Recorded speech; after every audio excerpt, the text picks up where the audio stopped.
पत्ते पत्ते में है झांकी भगवान की, किसी सूझ वाली आंख ने पहचान ली कि आया जब काला नाग, बोली धन्य मेरे भाग, प्रभु आए काले नाग के लिबास में। भगवती मीरा के पास सांप प्रकट हो गया तो भगवान के रूप में उन्होंने देखा। ये अनन्य भक्ति है, भक्ति की पराकाष्ठा है। तो सकाम भक्ति से निष्काम भक्ति में, निष्काम भक्ति से अनन्य भक्ति में हमें प्रवेश करना है। उसके लिए हमें प्रयत्नशील होना होगा कि जिस प्रकार से व्यापारी व्यापार को बढ़ाने का प्रयत्न करता है, किसान खेती को बढ़ाने का प्रयत्न करता है, हम अपने परिवार को बढ़ाने का प्रयत्न करते हैं, तो ऐसे ही जो भक्त है वो अपनी भक्ति को भी बढ़ाने का प्रयत्न करता है, अपने ज्ञान वैराग्य को भी बढ़ाने का प्रयत्न करता है। तो इसलिए अपने दोनों तराजू के पलड़ों को सम करके चलें। तन से अपने परिवार, जिसे हमने परिवार समझा, वो अपना परिवार नहीं, भगवान का परिवार। वसुदेव कुटुंबकम, भगवान कहते हैं सारा विश्व मेरा कुटुंब है, ये सब मेरे ही बाल बच्चे हैं, मेरा ही परिवार है, अर्थात मेरी आत्माएं हैं। तो भगवान की इन आत्माओं की सेवा करना है आपको।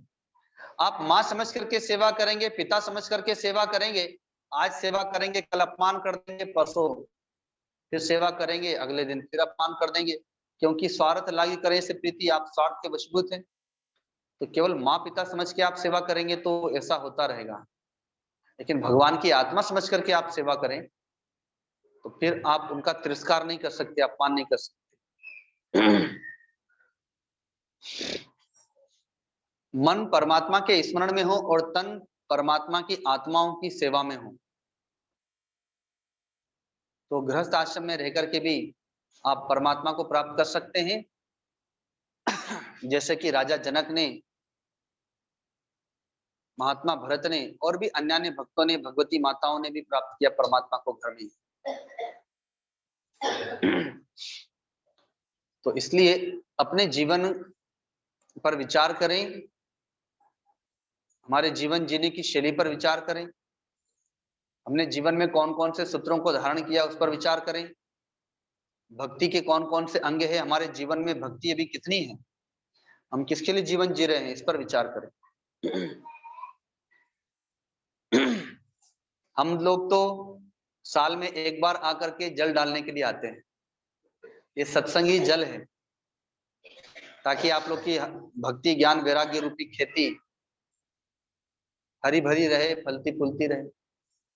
आपके भक्ति रूपी खूंटा पर प्रहार करने के लिए आते हैं कि आपका भक्ति रूपी खूंटा दृढ़ रहे, वह उखड़ ना जाए, भक्ति बिखर ना जाए, क्योंकि संसार में अनुकूलता और प्रतिकूलता दोनों साथ साथ चलती है, सुख और दुख दोनों साथ साथ चलते हैं, और जरूरी नहीं कि दुख में और प्रतिकूलता में ही आपकी भक्ति बिखरेगी। हमने तो सुख में और अनुकूलता में भी भक्ति बिखरते देखे। क्योंकि जब सुग्रीव के पास में सुख आ गया तो भगवान को भूल गया था, जब राज्य मिल गया, परिवार मिल गया तो भगवान को भूल गया। तो कहा भी है कि दुख में सुमिरन सब करे, सुख में करे न कोई, और जो सुख में सुमिरन करे तो दुख काहे को होए। लेकिन सुख में तो भगवान याद थोड़ी आते हैं।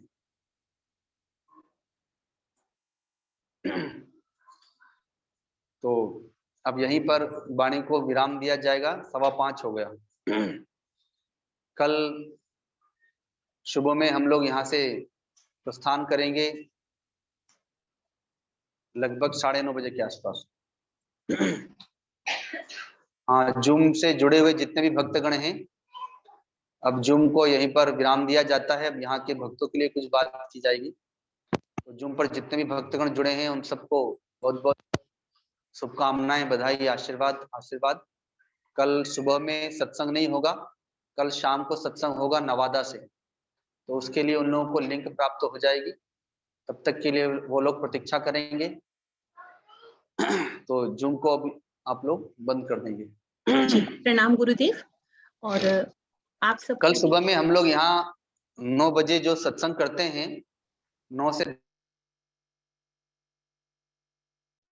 जी, आए मिलकर जयकारा लगाएं, सब प्रेम से बोले सद्गुरुदेव भगवान की जय, गौ माता की जय।